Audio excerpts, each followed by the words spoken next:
అందరికి శుభములు. Praise Lord. ఈరోజు మన పరిశుద్ధ గ్రంథం నుండి కొన్ని ముఖ్యమైన విషయాలు నేర్చుకుందామండి. మనందరికి తెలిసిన విషయాలే. మనలో అనుభవాలు మన ఆత్మ పరవశించాలంటే ఎలా చేయాలి, ఏం చేయాలి, కొన్ని మాటలు మనం నేర్చుకుందాం. మన ఆత్మ పరవశం పొందాలంటే 7 మెట్లు. Acts 3rd chapter. మన దేవాలయంకి వెళ్ళేటప్పుడు మరి కుంటివాడు ఉంటాడు అక్కడ, మనందరికి తెలిసిందే. అపోస్తుల కార్యాలు 3వ అధ్యాయం 8వ వచనంలో కుంటివాడు ఉంటాడు అక్కడ. పేతురు చదవము. వాడు దిగ్గున లేచి నిలిచి నడిచెను. నడుచుచు గంతులు వేయచు దేవుని స్తుతించుచు వారితో కూడా దేవాలయంలోనికి వెళ్ళాను. చూడండి, ఇక్కడ మనకు తెలిసిందే కదా, దేవాలయం దగ్గర ఎన్నో సంవత్సరాల నుంచి మరి కాళ్ళు లేక మరి పడి ఉంటాడు. అటు మనిషిని మరి పేతురు గారు వెళుతుండగా మరి అడుగుతున్నప్పుడు, మా దగ్గర వెండి బంగారాలు లేవు కానీ నాకు కలిగినదే నీకు ఇచ్చుచున్నాను. నజరేయుడైన యేసుక్రీస్తు నామమున నజరేయుడైన యేసుక్రీస్తు నామమున నడవమని చెప్తాడు. చూడండి, ఇక్కడ మనము ఈ కుంటివాడి దగ్గర నుంచి మనం ఏం నేర్చుకోగలం? కుంటివాడి దగ్గర నుంచి అతను దిగ్గున లేచాను, 1వ పాయింట్. 2వది మరి లేచి నిల్చున్నాడు. 3వది అతను నడిచాడు. 4వది నడుచుచు గంతులు వేయుచున్నాడు. చూడండి, గంతులు వేయచు దేవుని స్తుతిస్తున్నాడు. ఇంకా వారందరితో కూడా కలిసి దేవాలయానికి వెళ్ళాడు. చూడండి, ఈ కుంటివాని దగ్గర నుంచి మనం ఏం నేర్చుకోవాలంటే, మన బ్రతుకులో ఏ రకమైనటువంటి కుంటితనం ఉన్నది? గర్వం ఉన్నదా? పెదరికం ఉన్నదా? అహంభావం ఉన్నదా? ఎలాంటి అవిటితనం ఉంది? వాటన్నిటి నుంచి మనం లెగవాలంటే యేసుక్రీస్తు వారి నామంలోనే లెగవాలి. అతను ఎలా ఉన్నాడు? దిగ్గున లేచాడంట, నిల్చున్నాడంట, నడిచాడంట, పరిగెడుతున్నాడు, గంతులు వేస్తున్నాడు, దేవుని స్తుతిస్తున్నాడు, మరి మందిరంలోకి వెళుతున్నాడు. చూడండి, ఒక్క వాక్యంలోనే ఎన్ని అద్భుతమైన మాటలు ఉన్నాయండి. మరి యేసు రక్తంలోనే, యేసు నామములోనే ఎన్ని అద్భుతమైన కార్యాలు జరుగుతాయి. ఇంకా మహత్తరమైన దేవుని మనం కలిగి ఉన్నాం. గొప్ప దేవుడు అన్నమాట. రోమ 3వ అధ్యాయము 24లో కూడా ఒకసారి చూస్తే, అక్కడ మనం ఏ భేదం లేదండి, అందరము పాపం చేసిన వారమే. ఏ భేదము లేదు, అందరమును పాపం చేసి దేవుడు అనుగ్రహించిన మహిమను మనం పొందలేకపోతున్నాం. 24లో కాబట్టి నమ్మువారు ఆయన కృపచేతనే క్రీస్తు యేసునందలి విమోచనము ద్వారా ఉచితముగా నీతిమంతులను తీర్చబడుచున్నారు. అవునండి, ఈయనకి ఉచితంగానే వచ్చింది కదండి, పుట్టిగుడ్డివాడికి. ఎవరి నామంలో? యేసుక్రీస్తు నామంలో. వాడు నమ్మాడు. ఆ మాట అంటంలోని పేతురు, అదేంటంటే ఇన్ని సంవత్సరాల నుంచి నేను పడి ఉన్నాను, మీరు యేసునామంలో పెట్టుంటాడని ఆయన సందేహపడ్డా. అతను ఏం చేశాడు? దిగ్గున లేచాడంట. చూడండి, దిగ్గున లేచి నిల్చున్నాడు, నడుచుచున్నాడు, గంతులు వేస్తున్నాడు, దేవుని స్తుతిస్తున్నాడు, ఆయన మందిరంలోకి వెళ్తున్నాడు. చూడండి, మనకి ఏదైనా ఉపకారం జరగటంలోనే మరి కొంతకాలం మర్చిపోతాం. ఆయన స్తుతించటం మర్చిపోతాం, ఆయన ఆరాధించటం మర్చిపోతాం, ఆయన దేవాలయంలోకి వెళ్ళటం కూడా మర్చిపోతాం. మన అందరూ కూడాము ఏంటండి, ఏ భేదము లేదు, అందరూ పాపం చేసి దేవుని అనుగ్రహం దూరంగా ఉన్నారు. ఆయన అనుగ్రహం ఉంటేనే మనం ఏదైనా సాధించగలం. ఆయన అనుగ్రహం లేనిదే మనం ఏమి సాధించలేము, ఏమి పొందలేమండి. కీర్తనల గ్రంథం 51వ అధ్యాయంలో కూడా ఉంటుంది. స్థిరమైన మనసు కలిగినవాడి. మనకేంటంటే ఆయనకి ఇష్టము, విరిగి నలిగిన మనసులే ఆయనకి ఇష్టం. కోర్చున్నావు, ఆంతర్యంలో నాకు జ్ఞానము తెలియచేయుదువు. నేను పవిత్రుడు అయినట్లు హిస్సోపుతో నా పాపం పరిహరింపు. హిస్సోపుతో పాపం పరిహరించము. హిమము కంటే చూడండి 17వ వచనం. విరిగిన మనస్సే విరిగిన మనస్సే దేవునికి ఇష్టమైన బలి. దేవునికి ఇష్టమైన బలి. దేవా, పాత నిబంధన అంతా ఏంటండి? బలులు, అర్పణలు. కానీ ఇక్కడ ఏం కావాలంటున్నాడు? విరిగి నలిగిన మనసే దేవునికి ఇష్టం. తర్వాత దేవా, విరిగి నలిగిన హృదయమును విరిగి నలిగిన హృదయమును నీవు అలక్ష్యము చేయవు. ఆయన అలక్ష్యం చేయడు, నిర్లక్ష్యం చేయడు. విరిగి నలిగిన హృదయముతో, వినయముతో, విధేయతో ఆయన పాత సన్నిధికి వస్తే ఆయన మనం త్రోసివేసే దేవుడు కాదండి. ఈ కుంటివాడు కూడాను ఎంతగానో విరిగిపోయి ఉన్నాడు, నలిగిపోయి ఉన్నాడు. ఎన్ని సంవత్సరాల నుంచో పడి ఉన్నాడు అక్కడ ఆ కోనేటి దగ్గర. ఎందుకంటే ఎవరైతే త్వరగా ఇళ్ళ కోనేటిలో మునుగుతారో వాళ్ళకే స్వస్థత. ఎంతగా క్షీణించిపోయినా ఆ మనసును అర్పించుకుని ఆయన ఏం చేశాడు? లేచి గంతులు వేస్తూ, ప్రార్థిస్తూ, స్తుతిస్తూ, నడుచుకుంటూ, దేవుని ప్రార్థిస్తూ, కీర్తిస్తూ మరి దేవాలయానికి వెళ్తున్నాడు. మనం ఎలా ఉన్నామండి? మన పడిపోయిన స్థితిని మనం చూసుకోవాలి. మనం ఎలాంటి కుంటితనంలో ఉన్నాం? ఈ రోజున ఈ నూతన సంవత్సరంలో ఇకనైనాను మనము ఏ భేదం లేదని కరెక్ట్గా చెప్తున్నారండి పౌలు గారు. మరి 7వ అధ్యాయం 10వ వచనంలో కూడా ఉంటుంది, పాపమునకు మరలా జయం వస్తుందంట, శరీరానికి ఏమో మరణం వస్తుందంట. ఒక్కసారి చూడండి, 7వ అధ్యాయము 10వ వచనం 11వ. అప్పుడు జీవార్థమైన ఆజ్ఞ నాకు మరణార్థమైనట్టు కనబడెను. ఎలయనగా పాపము ఆజ్ఞను హేతువు చేసుకుని నన్ను మోసపుచ్చి దాని చేత నన్ను చంపెను. కాబట్టి ధర్మశాస్త్రము పరిశుద్ధమైనది, ఆజ్ఞ కూడా పరిశుద్ధమైనది, నీతి కలది, ఉత్తమమైనది ఉన్నది. ధర్మశాస్త్రము పరిశుద్ధమైనది, బైబుల్ పరిశుద్ధం. 19వ వచనం ఏముంది చూడమ్మా? నేను చేయగోరు మేలు చేత మేలు చేయక చేయగోరుని కీడు చేయుచున్నాను. చూడ, మనం ఎలాగో మేలని చేయకుండా కీడు చేస్తున్నాం, ధర్మశాస్త్రాన్ని దూరంగా పెడుతున్నాం. దివారాత్రులు ధ్యానించే వాళ్ళు ధన్యులు అంటున్నాడు. ధర్మశాస్త్రం అంటే ఇదే కదండి, హోలీ బైబుల్. ఎంతోమందికి ఈ హోలీ బైబుల్ లేదు. మనకు హోలీ బైబుల్ని కలిగి ఉన్నాం, పరిశుద్ధ గ్రంథమును కలిగి ఉన్నాం. దివారాత్రులు ధ్యానించేవాళ్ళు. దాన్ని నిర్లక్ష్యం చేయకూడదు, పక్కన పెట్టకూడదు. ఎంత మంచి మాటలండి. ఇంకా కీర్తన గ్రంథం 68వ అధ్యాయము 3వ వచనంలో నీతిమంతులు సంతోషించుదురుగాక. చూడండి, నీతిమంతులు ఎప్పుడు సంతోషంగానే ఉంటారు. వారు దేవుని సన్నిధిని ఉల్లాసించుదురుగాక. వారు దేవుని సన్నిధిని ఆనందంగా ఉంటారు, ఉల్లాసంగా ఉంటారు, ఆత్మలో పరవశించేస్తూ ఉంటారు. వారు మహానానందము నొందుదురుగాక. ఎలాంటి ఆనందం అంటండి?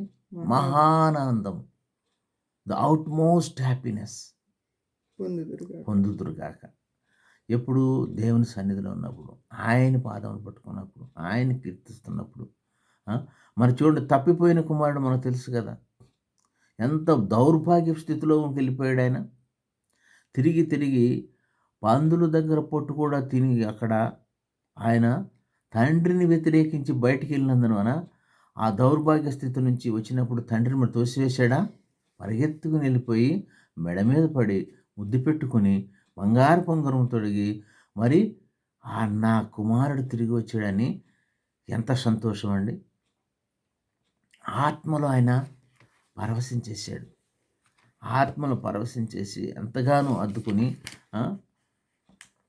మరి ఆయన. ఇంకా అదే కాకుండా ఇంకా చూడండి, యోనాతాను మనకు తెలుసు కదా, the best friend of David. యోనాతాను కుమారుడు మొఫీబోషెతు ఉంటాడు ఒక అతను, మీకు తెలుసు, కుంటివాడు. అతను కూడా కుంటివాడు.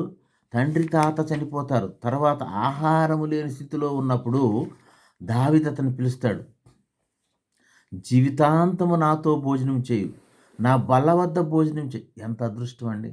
అప్పుడు మొఫీబోషెతు హృదయం ఎలా ఉంటుంది? ఆయన ఆత్మలో పరవశించేసి ఆనందంగా గంతులేసి ఉంటాడు కదా. రండి చూద్దాం ఒకసారి. 2 సమూయేలు 9వ అధ్యాయము. పుట్టిన మెఫీబోషెతు దావీదు వద్దకు వచ్చి సాగిలపడి నమస్కారం చేయగా, ఆయన ఒకప్పుడు ఎవరండి?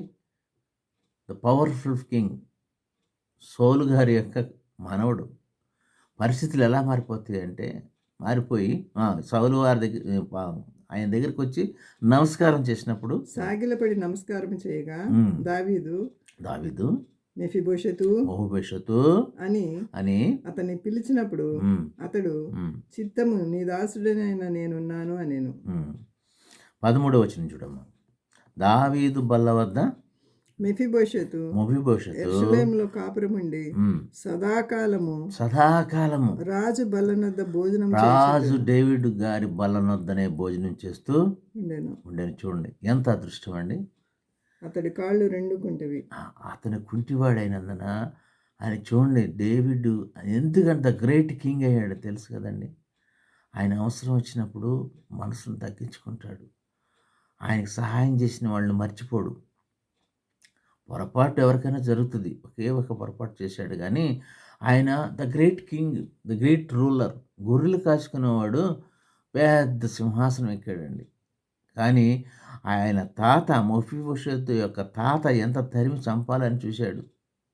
అయినా కానీ ఆయన తాత ఆస్తి అంతా కూడాను ఆయనకు అప్పచెప్తాడు. ఈయన బ్రతికిన కాలం అంతా కూడాను ఆయన బల దగ్గర భోజనం చేయమంటారు. ఎలా ఉంటుంది మెఫీబోషెతు?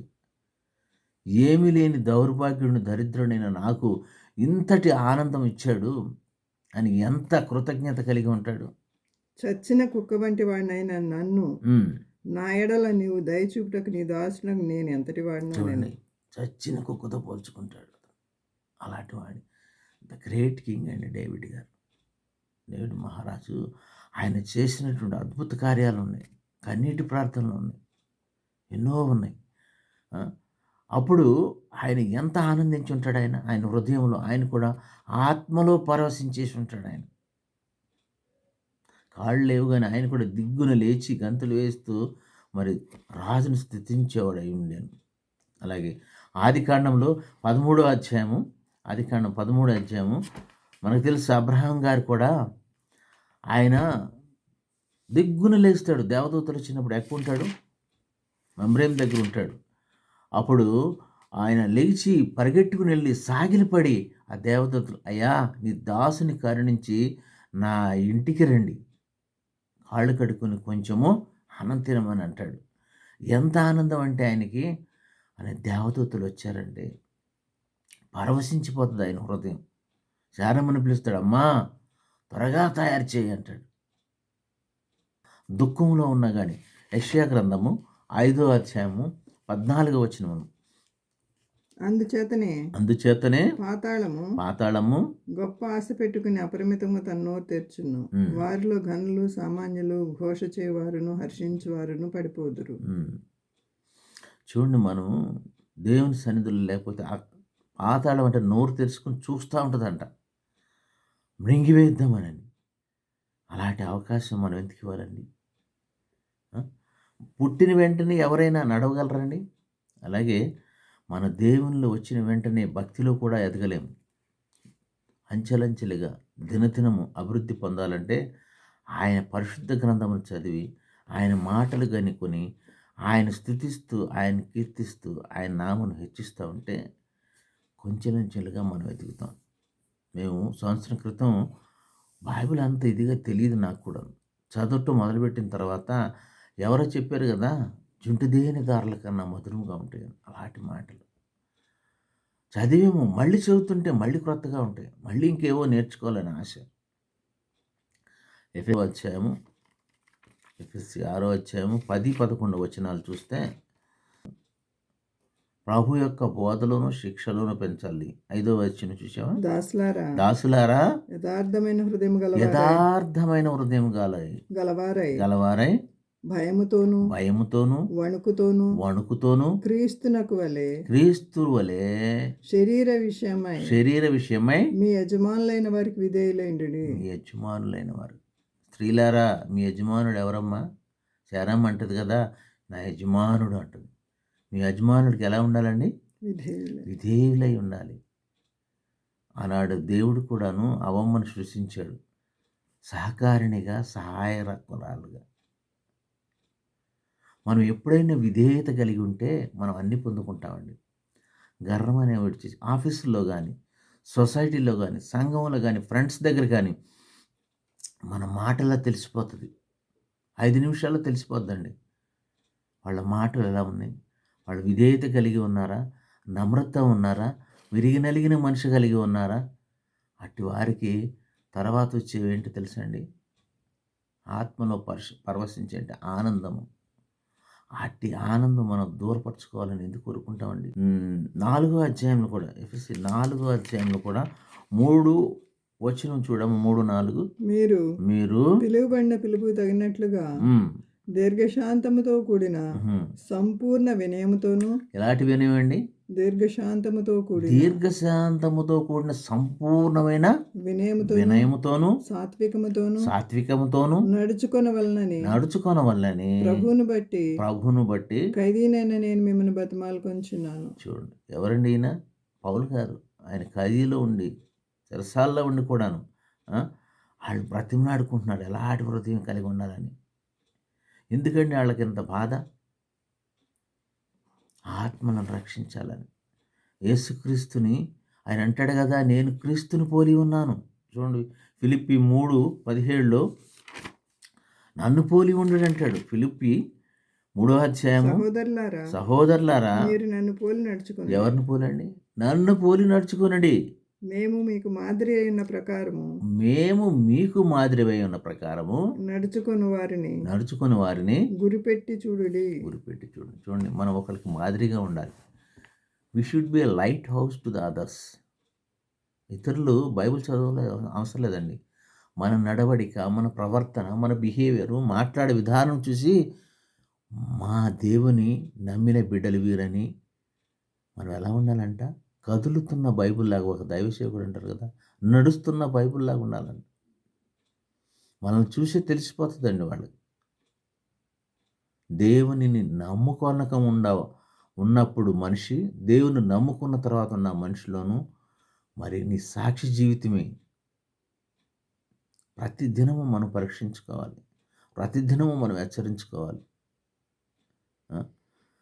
నేను ఇంకా 1 కొరింథీ 11వ అధ్యాయంలో కూడా నేను క్రీస్తుని పోలి నడుచున్నట్లుగా మీరు నన్ను పోలి నడువుడు అంటాడు ఈ పౌలు గారు. అది సేమ్ అనమాట.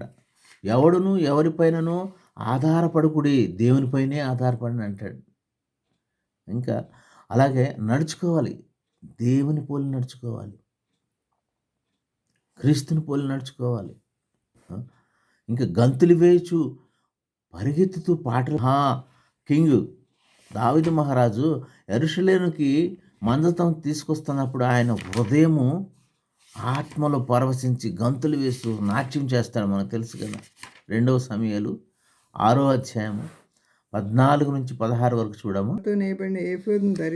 ఏఫోదును ధరించిన వాడే శక్తి కొలది యెహోవా సన్నిధిని పరవశించి ఆత్మపూర్వకంగా నాట్యం చేస్తున్నాడు.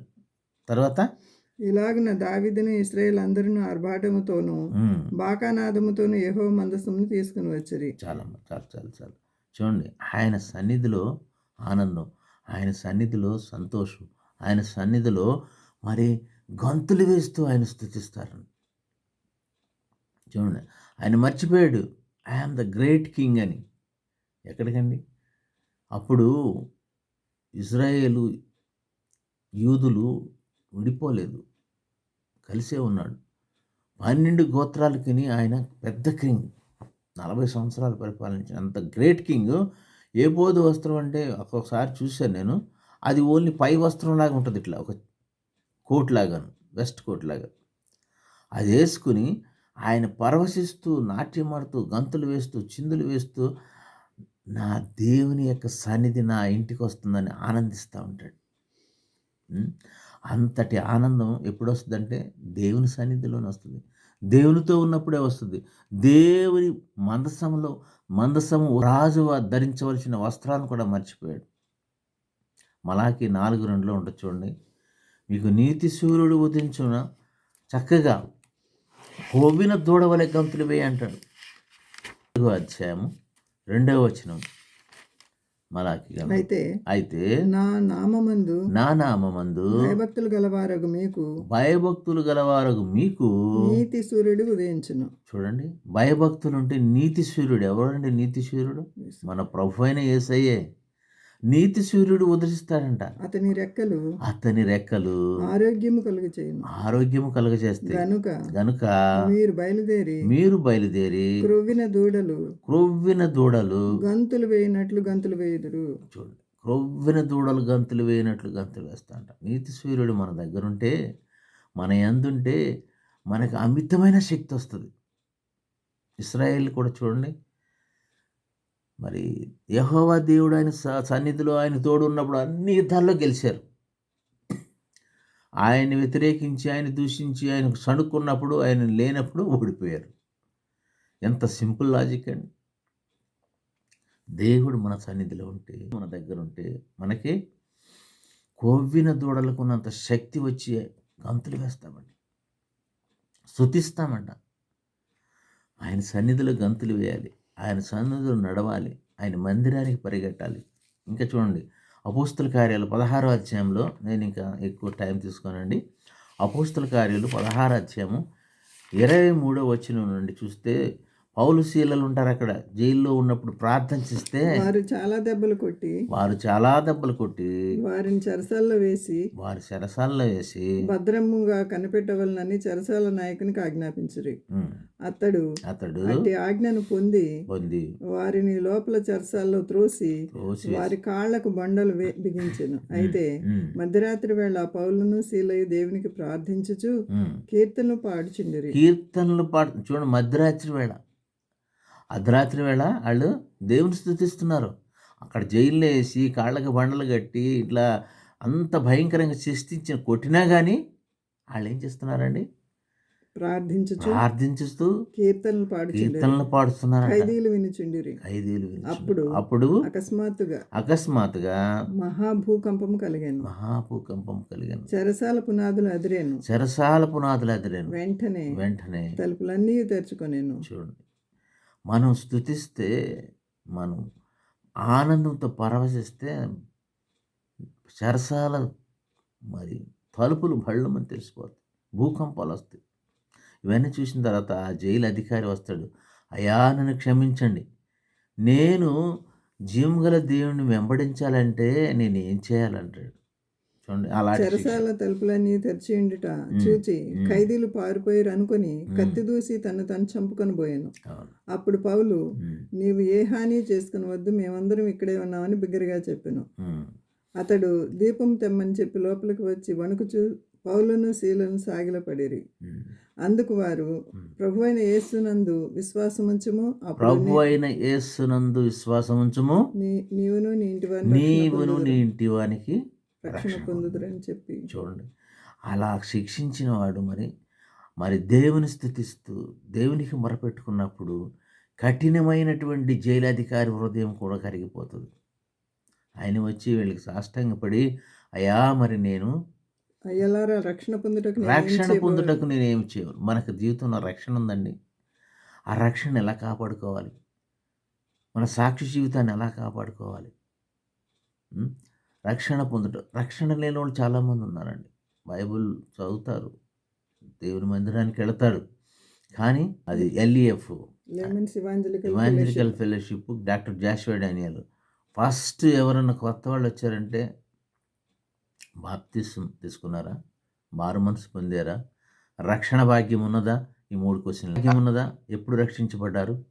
అందుకని మనకి రక్షణ, సాల్వేషన్ చాలా ఇంపార్టెంట్ అండి. మన రక్షణ జీవితాన్ని కూడాను, సాక్షి జీవితాన్ని కూడా కాపాడుకోవాలి. చూడండి, వీని జైలు అధికారి ఎంత కఠినస్తుడు, అంత పెద్ద అధికారి కూడాను రక్షణ పొందుటకు, అదే నిజమైన అద్భుతం చూడగలిగితే యేసుని వెంబడించి యేసు వలె జీవించటకు, యేసుక్రీస్తు వారి శిష్యుల వలె హతసాక్షులు అవటకు ఎంతో ఇష్టపడతారు. ఏబు గారు చూడండి, ఏబు 1వ అధ్యాయం 21లో ఉంటుంది కదా, ఆయన నోటితో కూడా పాపం చేయలేదంట, ఆయన కంటితో కూడా పాపం చేయలేదు. ఎంత మంచివాడండి. ఆయన భార్య వచ్చి కూడాను, ఇంకెంతకాలం ఉంటావు, దేవుని దూషించమంటాడు, మూర్ఖురాల్లాగా మాట్లాడకమ్మా అంటాడు. స్నేహితులు వచ్చి దూషిస్తారు. ఆయనని ఏబు వదులుతాడండి? ఏబు ఆయన ఇచ్చెను. ఆయన 7 కుమారులు, కుమార్తెలు చనిపోతారు. అయినా సరే దేవుడు ఇచ్చెను, యెహోవా ఇచ్చెను, యెహోవా తీసుకొనెను. ఆయన నామముకే స్తుతి కలుగునుగాక. చూడండి, ఆయన స్తుతిస్తూనే ఉంటాడు. ఎవరండి? మన బైబిల్లో చూస్తే పౌలు శీలలు స్తుతించారు. ఎంతమంది లేరు? దానియేలు గారు, యోబు గారు, యెహోషాపాతు, దావీదు, షడ్రకు, మేషకు, అబేద్నెగోలు, వీళ్ళందరూ దేవుని స్తుతించి మహాఘోరమైనటువంటి ఆ యొక్క ప్రమాదం నుంచి తప్పించబడి బయటకు వచ్చినటువంటి వాళ్ళే. ఆయన నిత్యము స్తుతించుట, ఒక పాట కూడా ఉంటుంది, నిత్యము స్తుతించిన నీ రుణము తీర్చుకోగలనా, సమస్తము నీకు ఇచ్చిన నీ త్యాగం మరువలేను. ఆయన త్యాగం ఎలాంటిదండి? ప్రాణం పెట్టారంటండి. ఎంతటి త్యాగమైనా కానీ మనం చూడలేదు. కానీ పరిశుద్ధ గ్రంథం చెప్తుంది కాబట్టి మనవి చూడనివి చూసినట్లుగా నమ్మి విశ్వసించుటేనండి మన కృష్ణ. ఆయన ఆరాధిస్తాను ఉన్నాడు, ఆయన స్తుతిస్తాను ఉన్నాడు. స్నేహితులు, భార్యలు అందరూ విడునాడు దేవుడన్నా సరే నేను విడువను అంటాడు. చివరికి ఆయన ఎలాంటి మేళ్ళు పొందుకుంటాడు? Double portion of blessings. అలాగే దేవుని ఆలయంలోకి పరిగెట్టాలి. మనం దేవుని ఆలయంలోకి వెళ్ళాలి. కీర్తన ఒకసారి చూద్దాం. కీర్తన గ్రంథము 1:4 and 5 verses. కృతజ్ఞతార్పణలు చెల్లించుచు ఆయన గుమ్మములో ప్రవేశించుడి. ఎవరి గుమ్మములకండి? దేవుని యొక్క గుమ్మములో కంటే మన చర్చిలో కీర్తనలు పాడుచు ఆయన ఆవరణంలో ప్రవేశించు. ఆయన ఆవరణంలో, ఆయన చర్చిలో, ఆయన మందిరంలో ఆయనను స్తుతించుడి. ఆయన నామమును ఘనపరచుడి. యెహోవా దయాళుడు. ఆయన కృప నిత్యముండును. ఆయన సత్యము తరతరములుండును. చూడండి, యుగాలకి దేవుడు ఆయన, తరతరాలకి ఆయన సత్యం ఉంటుంది. ఆయన ఎలాంటి వాడండి? మహోన్నతుడమైనటువంటి వాడు. అలాంటి ఆయన్ని నిత్యము స్తుతించాలి, ఘనపరుస్తూ, కీర్తనలు పాడుతూ, ఆనందంతో ఆయన మందిరంలోకి వెళ్ళాలి. ఇంకా 95వ కీర్తనలో కూడా అంటాడు. ఒకసారి చూద్దాం, టైం ఉంటే. కీర్తనలు 95. రండి యెహోవాను గూర్చి ఉత్సాహధ్వని చేయుదాము. ఎలాంటిది? ఉత్సాహధ్వని, ఆనందధ్వని, ఆత్మలో పరవశించి మన రక్షణ దుర్గమును బట్టి సంతోషగానం. చూడండి, ఆనందంతో. మా మనవరాలు కూడాను లేచి వస్తున్నానే పాటలు పాడుకుంటూ వస్తుంది. మాకు తెలియని పాటలన్నీ కూడా ఎప్పుడు నేర్చుకుందాం. చూడండి, ఆనందంతో అనునిత్యము ఆయన్ని ఉత్సాహగానం చేయుట. ఇంకా 7వ వచనంలోకి చూడము ఒకసారి. రండి నమస్కారం చేసి సాగిలపడదాం. మనల్ని సృజించిన యెహోవా సన్నిధిని మోకరించుదాము. నేడు మీరు ఆయన మాట అంగీకరించిన ఎడలా ఎంత మేలు. చూడండి, ఎంత మేలండి. ఆయన్ని అంగీకరించాలి, ఆయన యాక్సెప్ట్ చేయాలి, ఆయన సన్నిధిలోకి రావాలి, ఆయన మా సన్నిధిలో మోకరించాలి. మనం ఇప్పుడు ఏం నేర్చుకున్నామండి? ఈ ఒక్క వచనంలోనే మరి చూడండి, ఆ కుంటివాడు ఏం చేశాడు? ఫస్ట్ దిగ్గున లేచాడు, నిల్చున్నాడు, నడుచుచున్నాడు, నడుస్తూనే గంతులు వేస్తున్నాడు, దేవుని స్తుతిస్తున్నాడు, ఆరాధిస్తున్నాడు. అంతేకాదు, వారందరితో కూడా కలిసి మందిరంలోనికి వెళ్ళి దేవుని ఆరాధిస్తున్నాడు, స్తుతిస్తున్నాడు, గానం చేస్తున్నాడు. చేసిన మేళ్ళు ఎప్పటికీ మర్చిపోకుండా. చూడండి, ఎంత అద్భుతమైన మాటలండి. ఇంకా ఎన్నో ఉన్నాయండి, సమయం మనకు సరిపోదు. కానీ ఇంకా ఎన్నో అద్భుతమైన మాటలు. ఆయన అనునిత్యం స్తుతిస్తూ ఉంటే ఆయన ఆశీర్వాదం, ఆయన యొక్క బ్లెస్సింగ్స్ మన మీద ఉంటాయి. అందుకని మనం అనునిత్యము కూడా ఆయన స్తుతిస్తూ ఆయన మందిరంలోకి వెళ్ళి కీర్తనలు పాడదాం, ఆయనకి సాగిలి పడదాం, ఆయన్ని ఆరాధిస్తాం. ఈ కొన్ని మాటలు దేవుడు దీవించును గాక. చిన్న ప్రార్థన చేసుకుందాం. మహాపరిశుద్ధుడా, ప్రేమగల తండ్రి, మీ పరిశుద్ధ పాదములకు వందనాలు. అయా, మిమ్మల్ని స్తుతించే భాగ్యం ఇచ్చినారు, మీకు వందనాలు. మిమ్మల్ని గణపరిచే భాగ్యం ఇచ్చినారు, మీకు స్తోత్రములు ప్రభువా. మీరు మా ఎడల చూపుతున్న దయను బట్టి మీకు వందనాలు, స్తోత్రాలు. ఈ వాక్యం విన్న ప్రతి ఒక్క బిడ్డ హృదయంలోనూ ఈ వాక్యం పనిచేయనట్లుగా సహాయం చేయండి ఆయన. తండ్రి మీరు మా ఎడల చూస్తున్నటువంటి దయని బట్టి మీకు వందనాలు, స్తోత్రాలు నాయన. వాక్యమును మరి ముద్ర వేసి అందరి హృదయంలో పనిచేయనట్లు సహాయం చేయమని యేసుక్రీస్తు వారి అతి పరిశుద్ధ నామను బట్టి బ్రతిమలాడి వేడుకుంటున్నాము మా పరమ తండ్రి. Amen, amen. అందరికీ మరొకసారి వందనాలండి.